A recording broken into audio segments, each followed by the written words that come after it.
வணக்கம். அதாவது தென்காசி மாவட்டத்தில் குற்றால அருவிகள் பிரதான சுற்றுலாதலமாக கருதப்படுகிறது. குறிப்பாக மெயினருவி, ஐந்தருவி, பழைய குற்றால அருவிகள் அதிக அளவு சுற்றுலா பயணிகள் வந்து செல்கின்றனர். மாவட்டத்தின் முக்கிய வருவாய் ஈட்டும் தலமாக இது நிலவி வருகிறது. இந்நிலையில் தற்போது வடகிழக்கு பருவமழை தீவிரமடைந்து காணப்படும் நிலையில் பழைய குற்றால அருவி, மெயினருவி, ஐந்தருவி ஆகிய அருவிகளில் வெள்ளப்பெருக்கு கடும் காட்டாற்று வெள்ளப்பெருக்கானது ஏற்பட்டது.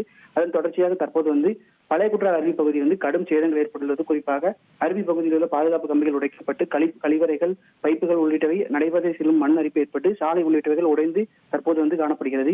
இதனால் தற்போது வனத்துறை அந்த அருவி அதாவது தேதி அறிவிக்காமல் மூடி உத்தரவு பிறப்பித்துள்ளனர்.